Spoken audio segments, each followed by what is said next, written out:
Welcome to the Recovery.com podcast. I'm Dr. Mala, your host, and today I'm joined by fellow host Amanda Uphoff. Hi, Amanda.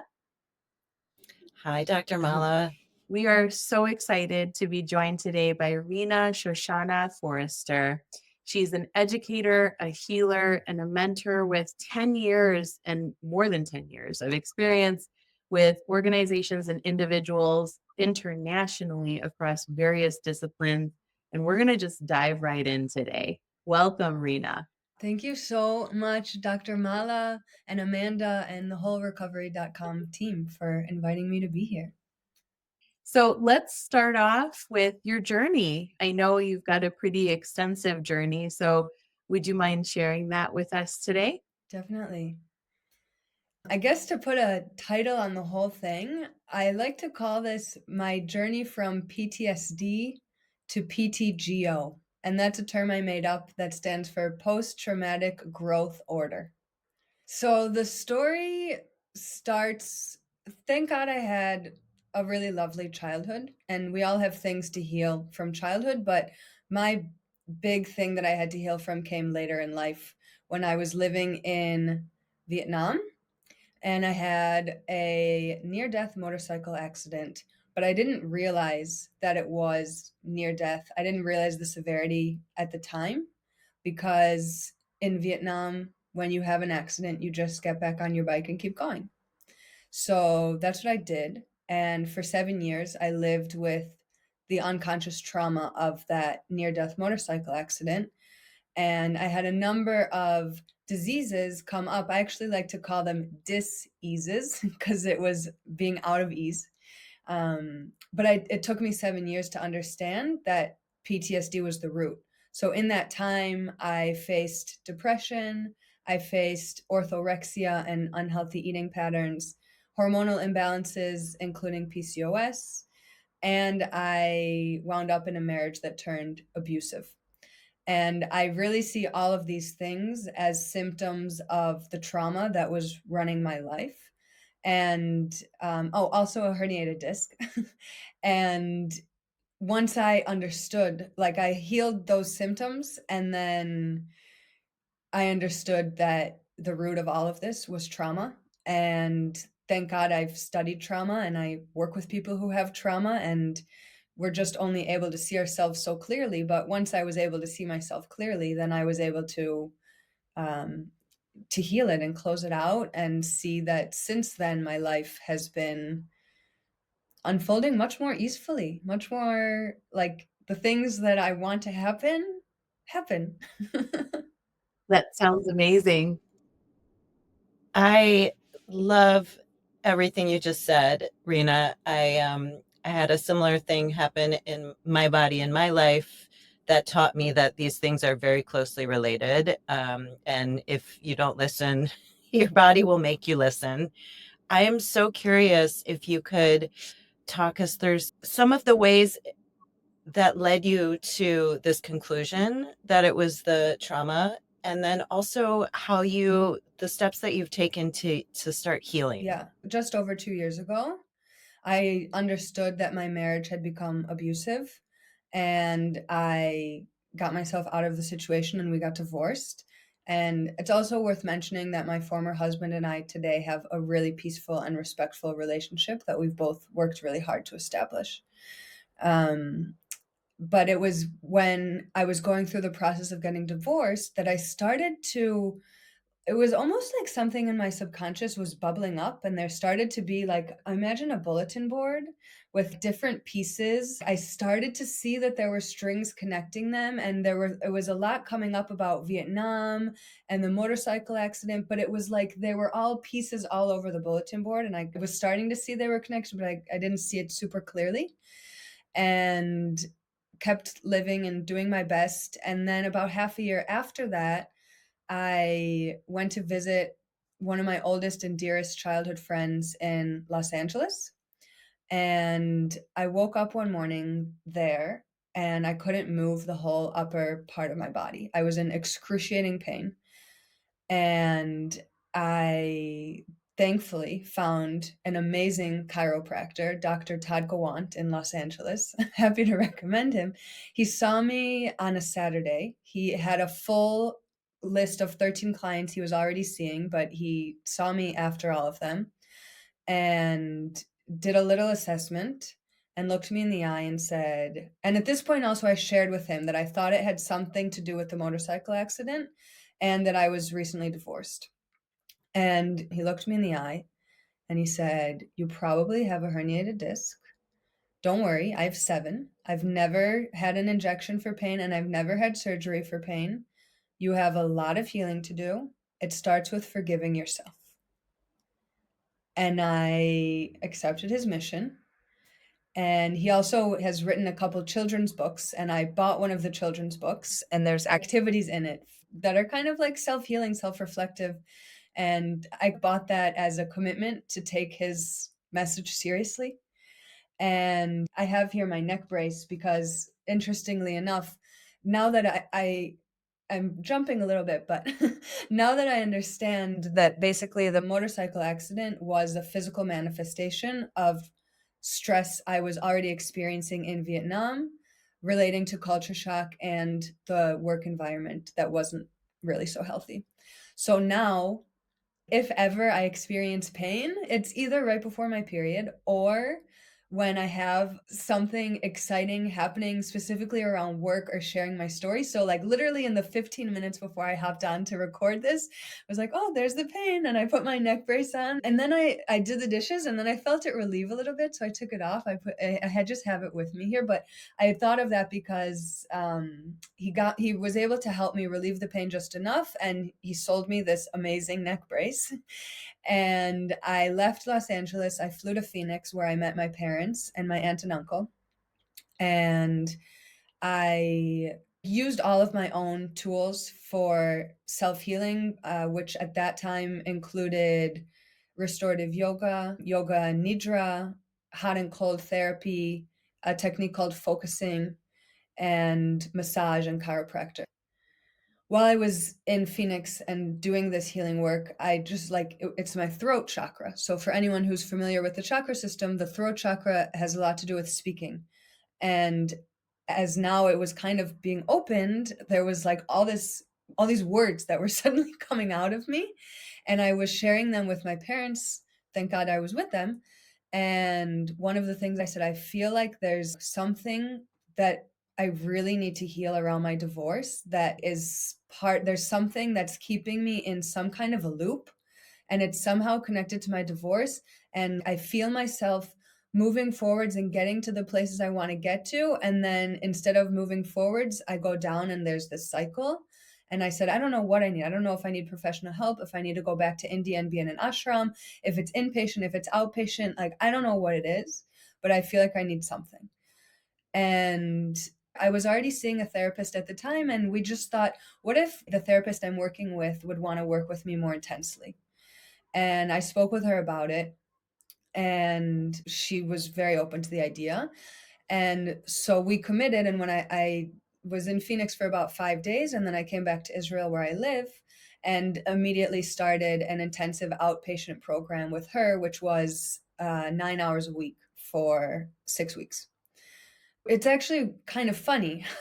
Like the pieces hadn't quite come together. I was doing a lot of work with her, obviously. And one day while I was in this program, I just sat with a neighbor of mine on her couch, catching up. How's life? La la la. Here's what I'm going through. And as I shared with my friend about my life experience and where I was at and what was going on, she said, "Sounds to me like you have PTSD." And I said, "What?" And she was like, "Yeah, I think you have PTSD." And she didn't think it was a big deal. Like, she thought I knew. And I went home and opened up all my notes about PTSD. And I was like, oh my gosh, yeah, like that's what I have. Now I understand why I keep being in this loop and why I can't move forwards. And I sent a message to my therapist and I said, I think I have PTSD. She barely acknowledged it. I got to the next session with her and she like acted as if everything was normal. And at one point I stopped her. I said, how come you didn't acknowledge the whole PTSD thing? It's kind of a big deal. And she said, I thought you knew. And I said, I had no idea. And I'd worked with a clinical psychologist. She's the third therapist I've worked with, in addition to a clinical psychologist, in the 7-year time. But nobody identified it. And I give them the benefit of the doubt, because what I believe, I'm not a therapist, but what I now am sort of understanding is that when a person, I think, correct me if I'm wrong, when a person goes to therapy, the therapist has to be really careful with letting the client be a director of their journey. And it's a really vulnerable position for a person to be in. So I respect that these people probably, like, I don't know, didn't want to put any wrong ideas in my head. I don't really know. And I also think that they've never dealt with someone who's been through what I've been through. And it's a pretty unusual situation to have a near-death motorcycle accident in Vietnam and not recognize the severity of it. And because I am someone who is generally aware and does do a lot of work on myself and is pretty comfortable speaking openly about things that are going on in my life, they probably genuinely thought that I knew. I don't know. So that's what happened. And I really credit the tools that I had in my toolbox. Like, even though I faced a lot of dis-ease in those 7 years, relatively speaking, I did pretty well. And I accomplished a lot. And I really credit my professional background in yoga and in health and in education and in being trauma informed. So I was able to get myself to the point that I got to. And once I understood that it was PTSD, I've since been to a psychiatrist and it's been formally diagnosed. The turning point was once I understood that it was PTSD and it was confirmed, then I knew that I had to re-experience the trauma in order to heal it. I knew that I had to go inwards in order to heal it. So I made a date. I set a date with myself. I brought myself to a river that I really like going to. And I laid under the bridge by the river and brought myself into a meditative state and then visualized re-experiencing the accident.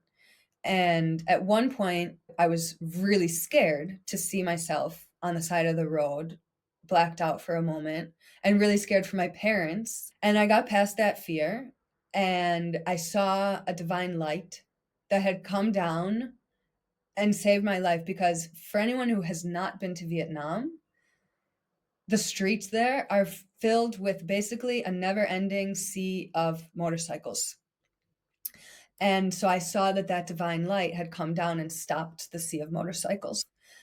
And I understood, okay, if that divine light is going to follow me to the side of the road in Vietnam, then it sure as hell can find me anywhere that I am. and there's got to be a reason that I was spared and that my family was spared from having to go through anything worse. And so once I understood that there was a reason, and once I understood that there was this energetic connection to something that wanted me to be alive and that was able to give me energy to protect me, I was able to tap into that. And I continue to this day to tap into that divine energy, that divine light, anytime that I feel like I need a boost of energy or a little bit of confidence. And I just imagine it and remember that it's here with me all the time. I am so moved by that whole narrative and your retelling of your experience. So many things I want to say. And I'm going to say just sorry from the field of psychology that you experienced that whole period where it was just assumed that you knew. And to your earlier comment as therapists, the control. I'm going to say that, sure, we have to be careful, but being client driven or allowing the person that we're talking to and working with to drive is really, really important. And there are different ways to do that, which I'm not going to go into right now. But the heart of it is empowering the healing process at the pace that the person that we're working with is able to handle, and us kind of like walking alongside them, right? As they do it. That's ideal. So I'm glad that you were able to find your path and that you found empowerment in your journey. So big. Can you tell us a little bit more about what empowerment means to you in the context of healing and self-growth, and how you also translated that into the work that you do with others? That's a big, good question. So being empowered, as I understand it, is to be in my power as opposed to playing the role of a victim. At some point in this journey, relatively late, once I understood that PTSD was a part of this, I watched a documentary about trauma. And listeners may or may not know this, that people experience trauma, and either they experience stress as a result or they experience profound growth as a result. And so when I watched that and I understood that for 7 years I had been experiencing the stress and disorder, I went back to being empowered and that I get to choose if I'm going to be in my power or if I'm going to play the role of a victim. And I chose in that moment that I'm not going to play the role of a victim because I've seen what that does and I don't like the results that come from it. And that I want to choose to be in my power. And I thought, okay, I need to change the wording because, like, if I'm using PTSD, stress disorder, that's not a very empowering wording. And it just really quickly came to me, okay, how can I change it? Well, instead of stress, it's growth. And then instead of disorder, it's order. And I'm bringing order to my life through this growth that happened as a result of the trauma. I've been able to find gratitude for having been through this experience, and this transitions into the professional work that I do because it allows me to understand trauma in a way that I didn't up until the point that I realized that I was also carrying trauma. Absolutely, that's amazing, and I love the shift of the narrative and the focus. You know, you got the formal diagnosis, and then immediately it sounds like you shifted that to what you needed to do to focus on that growth and that empowerment. I love that shift. That's absolutely wonderful. Thank you. Um, yeah, I think, so there's healing force. You've got a healing force.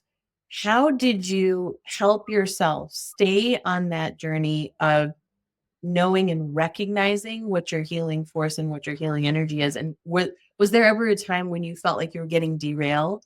And if so, how did you get back on it? Yeah. My grandmother suffered from severe anxiety and depression for most of her life. And one of my cousins and me were the two people in the world that she gave unconditional love to. And somehow, from a young age, intuitively, I understood that my grandma had suffered trauma in her early life that she didn't have the proper resources and tools to cope with. And that's why she became a person that was really difficult for most people to be around because she was carrying this depression. And I had seen signs of similar tendencies in myself that my grandma had. And when I found myself in India at an ashram in 2017, I was really amazed hearing like miracle story after miracle story about how yoga is a tool that can help relieve people of suffering physically, mentally, emotionally, in all sorts of ways. And my grandma's birthday happened while I was in the ashram. She was still alive at the time. And so I was doing a lot of reflecting about my grandma and her life and me and my life. And I just made a commitment to myself to give this yoga thing a shot because I didn't want to end up suffering in the way that my grandma did. And I had signed a contract to come to Israel after India and start a job. But while I was in the ashram, I started crying a lot. Like during every yoga class, every meditation, every chanting, just like uncontrollable tears and crying. And I was trying to understand. Now I know that we can't always understand why these emotions are being released. But at the time, I had to understand why these emotions were being released. And the conclusion I came to was I'm not going to do the job that I am contracted to do, and I'm going to stay in India and study yoga. I'm taking this commitment seriously to give this thing a shot. Every time I remember that commitment that I made to myself, that here's this scientific method, it's worked for thousands of other people for thousands of years, give it a shot. And I just kept coming back to it and coming back to it and coming back to it. And now I can say it works. That's amazing. So, what would you tell, or what do you tell people that you work with who feel unmotivated or maybe feel derailed and because of that feel unmotivated? First and foremost, to have compassion with where they're at, because they've probably been through a lot, and most of us are our harshest critics, and we have to have compassion and acceptance for ourselves for any healing to happen. And that can be hard because it's really accepting I'm in this vulnerable position and it's uncomfortable and it's not where I want to be. But having compassion and yeah, I'll leave it at that, compassion. Rena, I am so curious about, you mentioned orthorexia, and I know that you're a deeply aware person. I'm wondering how that came into your awareness, that it was something, a crutch you were using to maybe create order or control something that maybe felt uncontrolled or out of order. Would love to hear more about Yeah, that. orthorexia, I also learned about in a roundabout way. It's not something I've been formally diagnosed with. It's a self-diagnosis for whatever it's worth. But I had a lot of hormonal challenges. I started taking birth control when I was 15 for irregular cycles. And then I had an IUD for a year, and I had the IUD taken out when I lived in Vietnam. I studied yoga, and then I came to Israel. And when I got to Israel, my life was all over the place for about a year. And then it started to settle. And then I started to see that there were not normal things happening cyclically related to my hormones. And so I started to see doctors, and I had blood work done, and there were a few red flags that came up, but generally the doctors were like, you practice yoga, you look healthy, we're not worried, you're fine. And I felt anything but fine. So I started to do research on my own and understood that there was some connection between nutrition and hormones. And then I just started to see my patterns around food and wanting either to be perfect or not to eat. Like either it's going to be a gourmet meal or I'd rather not eat it. And just like a lot of stress around grocery shopping and having food in the house. But it wasn't until I studied integrative nutrition and health that I learned the term orthorexia. And orthorexia is different from anorexia and bulimia because those, like you said, Amanda, are rooted in a desire for control. And there probably is a little bit of that with orthorexia, but it's also more about perfectionism and wanting to eat so healthily and so perfectly that then it crosses a line. And because my symptoms were getting worse, so I started to fear food because I didn't want to make it worse. And I was putting pressure on myself, like I have to eat super healthy, only the healthiest things so that I won't make anything worse for myself physically. And it carried on for a couple of years because all of this was unconscious. And I realized that for me, it had crossed a line and that it was like putting way too much pressure. There was one day when I was out running errands and I felt so hungry. I was starving. But I didn't want to eat anything outside the house because I created this whole story about it not being healthy. And I was also just so confused. I was so confused about what even would be healthy for me to eat that I was so scared to eat anything because I didn't want to make anything worse. And I came home and there was not any food prepared. I was living with my former partner and I threw a fit. Why isn't there food? And just like totally threw a fit. And he looked at me, he said, Rena, if you were so hungry, why didn't you just stop and eat something at the gas station? It shifted something in me, but I wasn't ready to accept it. I was like, oh, there's nothing healthy at the gas station, which is a total lie. I could have found something. But, anyways, he said, well, is what you're doing healthy? And I understood that it wasn't, but I wasn't ready to take responsibility for it until a couple years later when I actually studied integrative nutrition and health and understood that, okay, this is a real thing and this is a problem. And one of the primary reasons that I studied integrative nutrition and health was because I wanted to understand what healthy was for me. At that point, I'd worked with a Chinese medicine doctor, And he gave me a nutrition plan, but it was really hard to actually implement what he gave me. And I felt that it still kept me in this victim mentality because I didn't have the information. I didn't know. And so I thank God I studied at IIN, the Institute for Integrative Nutrition, and they make the information really accessible and really simple. And I understood, okay, I need to eat healthy protein. I need to eat healthy fat. I need to eat healthy carbs. I need to eat when my body has hunger cues. And like the simplest thing is just eat anything that's as close to its natural source as possible. Eat a lot of vegetables. And if you're hungry, eating something is better than eating nothing. And it's definitely an ongoing recovery journey with this orthorexia. That's probably one of the things, even more so than depression, that will resurface anytime there's just like lots of things going on in life. I have to really be conscious of making sure I have food around so that I don't get to that point. I've mentioned I live in Israel and there's obviously a war going on. There's a lot of stress in the air because of it. At the start of the war last November, I left the country and actually went back to Vietnam, which for me felt like a gift from the universe to be able to go back. And I really closed out the trauma that I was experiencing there. And that's a whole other story. The point is that when I made the decision to come back to Israel and to re-enter a war zone, knowing that I have this history of unhealthy eating habits and orthorexia, the first thing I said to myself was, Rena, you need to choose what you're going to eat every single day and commit to eating that every day. And it's going to be something that you like to eat, and it's going to have protein, fat, and carbs, and it's going to be simple. What is it? And I thought, oh, in Vietnam, they eat pho almost every day. And I thought, oh my goodness, I can make bone broth and then have it in the freezer and have it ready to go. And that will have tons of nutrients in it. And then I can have leafy greens and I can whip up the leafy greens and throw in some noodles and throw in some spices. And it allows me to have enough variability that I can play with the flavor a little bit. So it doesn't get super boring because it's going to change from day to day. And then I also have a habit of fermenting food. And so I would have a little bit of fermented food on the side. And that's been really helpful.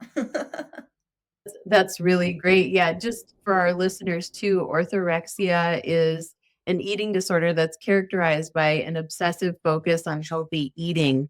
So the focus, like you said, is on getting that sense of clean or pure eating and being very rigid to those rules. And does that match the definition that you understood and were kind of like working through? Yeah.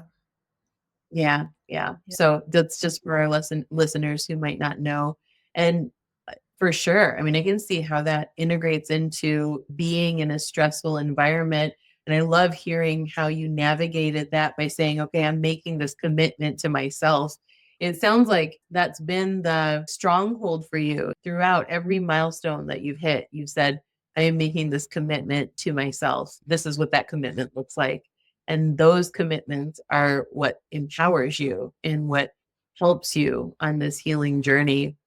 Before I lived in Vietnam and South Korea, and I spent my weekends hiking through, and I would stumble upon Buddhist temples. And we learned about Buddhism in school, but didn't know much about it. And found this Buddhist temple, and they were giving free English tours. So I took a tour, and this man, one of the first things he shared was about the concept of reincarnation. Thank you. And he said, why would souls choose to come down to this earth where there's so much suffering, where it's so hard, and where there's so much pain? I didn't have an answer. And he said, because this is the only place that we can do healing work. And I don't identify as a Buddhist, but for me, it was really helpful to have that perspective. And it's something that I've kept with me. Yeah, this world is full of a lot of suffering and it's really hard, but there must be a reason that my soul chose to come be on this earth. And that it's helpful for me to think about it that way and to say, I'm here to do healing. And I take it really seriously because I don't want my soul to have to come back and suffer more. When I focus on my own healing, it has a ripple effect to the people that are close to me, to the clients that I'm working with, in so many other ways.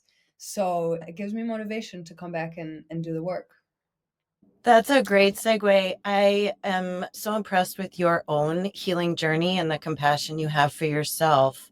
But teaching yoga is a lot about helping others to heal, guiding people through a practice that has such healing properties. I would love to hear how you chose to turn that healing outward and help others. And if that was always part of the journey, I know you were in the ashram and you decided to get certified to teach. And if you ever had any doubts about that Yeah, path. that's a good question. So before I studied yoga, I studied education. I have 2 bachelors in education, but I don't align with most school systems. And so I never really found where I was going to work. And I shared when I was in India, I had this job lined up in Israel, which I then backed out of to stay in India and study yoga. Before I studied to be a yoga teacher in India, when I was in Vietnam, my yoga teacher there lent me her copy of the Yoga Sutras of Patanjali, which is one of the basic philosophy of yoga books. And as I read it, I was blown away by the fact that I felt like I'd spent my whole life searching for this, and that I really believe that's what needs to be taught in schools. It's how to breathe, how to think positively, how to be conscious, how to eat, how to sleep, how to rest, how to do all the things that most people unfortunately don't really learn how to do. And then when I was in India and I backed out of the job and I chose to stay to study yoga, to me, it also felt like, okay, I'm making a little bit of a career switch because I see myself as a teacher, but this is what aligns with me to teach.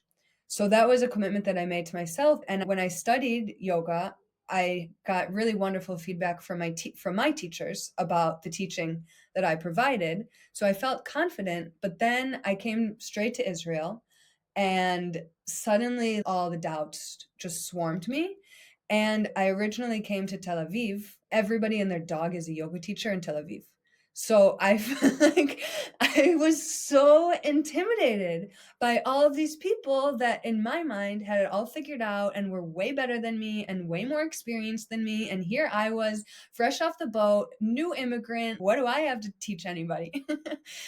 And I still was committed to this career switch that I made. So I taught one-on-one classes mainly to friends. I taught a class on the beach that was open to the public and people came.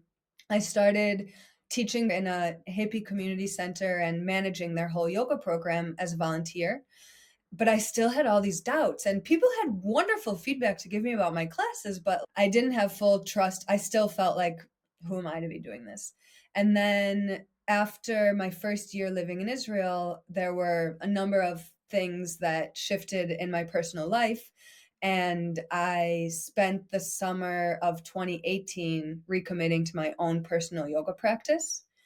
And it was after that that I felt like, okay, I've been through transitions of my own and I've come back to my yoga practice and I've made it my own. And now I can start to teach it. But it's something that's ever evolving. And every class that I teach, and I don't expect it to ever go away. It would be great if it does. Before every class that I teach, I start to have doubts. I wonder if I'm the right person for the students. And I have a little prayer that I say with myself, and I hold my hands at my heart, take a deep breath, center myself, and I say, and I'm not joking, this is what I say. I say, allow me to leave all my crap to the side and show up as a vessel in support of what these people need. Thank you so much for the opportunity. Let's go learn a lot.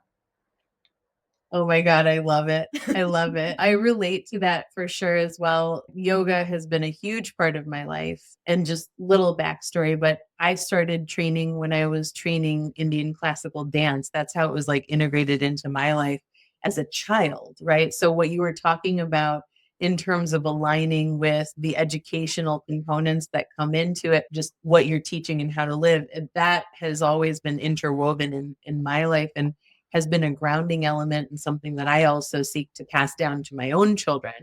I guess my question, and this is to both of you, because Amanda, you're a yoga instructor as well. And I know a lot of this is resonating with you. So for both of you, what is it that you would say you've done or you've found to encourage making yoga and meditation a sustainable habit? I know a lot of people have difficulty with that because they see yoga and meditation as like, oh, this is the extra, right? If I get to it, then great, but how do we make it sustainable? So I always say that yoga is the only form of movement that feels good in my body while I'm doing it, which in and of itself lends itself to longevity and sustainability. Other forms of exercise felt like something I needed to get through to get the benefits, whereas yoga, the practice, feels like a hug while it's happening, you know? I think there are so many misconceptions about yoga. People have in their mind something they've seen in a movie. But I think the point I would love for our listeners to hear is that there are so many modalities and levels and speeds and intensities. And really, it's about getting on your mat, breathing, maybe for the first and only time of the day, deep intentional breaths, and coming home to yourself. And if that's all you do, that's that's the first yoga sutra, right? Is yoga begins now, not in 10 minutes when we're warm and feeling strong. It's right now, it's with this breath, and then this one, and then this one. So that's my answer. Rena, I can't wait to hear what Yeah, you say. well, you're really lucky, Amanda, that yoga feels like a hug to you because it doesn't always feel like a hug to me. And I often have to get in my head and I have to just get into my body and just do the yoga. I take inspiration from my dad, actually. He started meditating when I was a freshman in college. And my dad is really good with routine. It's really easy for him to do that. He started meditating with Headspace and it became a regular routine for him. And I saw how it was really helping him.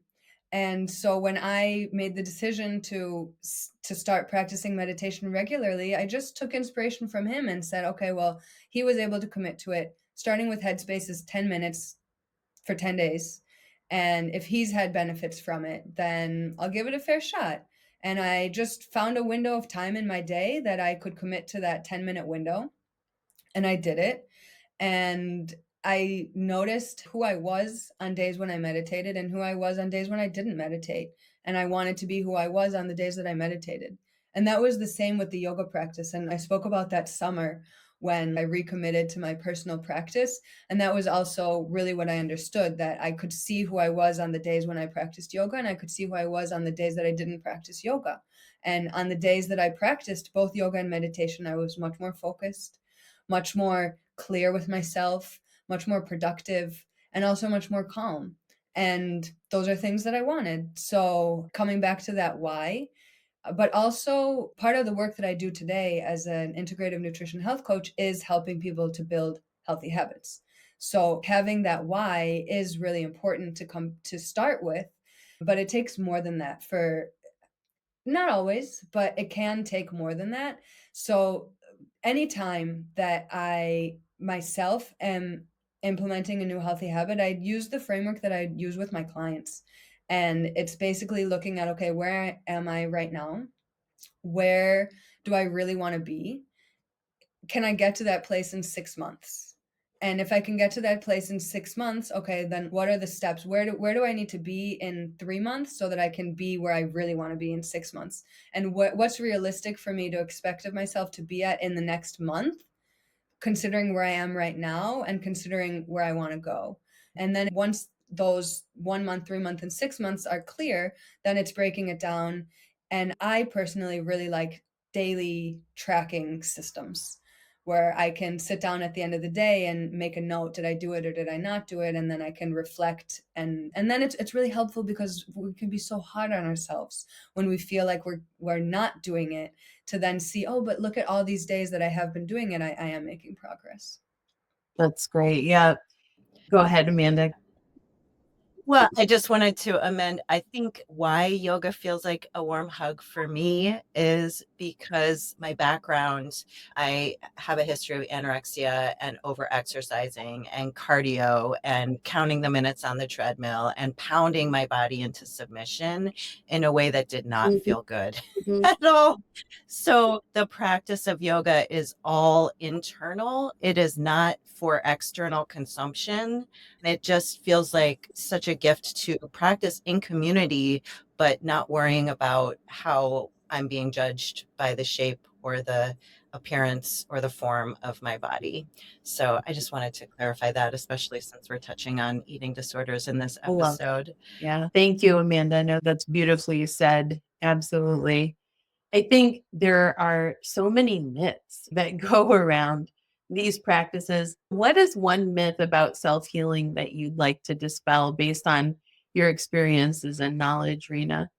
A myth about self-healing that I would like to dispel. I feel like I've dispelled a lot of myths in myself, so I'm like having a hard time even remembering what the myths are at this point. Yeah. No, that's Yeah, I think a lot of people come in with like preconceived notions about things, especially when we're talking about yoga, meditation, integrative nutrition. It's definitely in the forefront now. Absolutely. I'm so thankful that we're talking about it more, but I still think, in my opinion, there's a lot more ground to cover to make it part of our everyday lexicon and language. And for me, yoga, meditation, these are not just practices, they're ways of living in life. Certainly help me stay grounded. And I love sharing that one of our non negotiables in this house is once everything is done with work and with play and with school, we all come together. That's a non negotiable. And we're meditating, even if it's just for 10 minutes.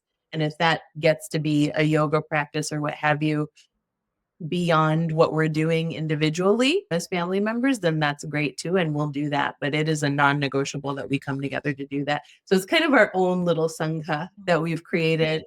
And I think there's, again, a lot of myths to integrating that in and why it should be integrated in, what have you. And I'm curious to know from you, what do you feel like you've been able to dispel?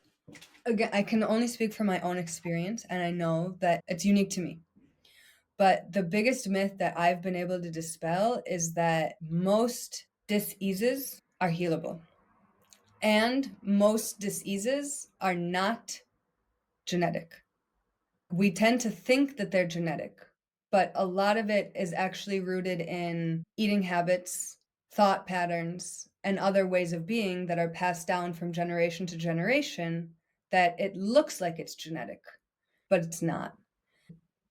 I have an interesting relationship with diagnoses in general because there's been a number of times in my life when I've been medically diagnosed with something that has turned out to then be false.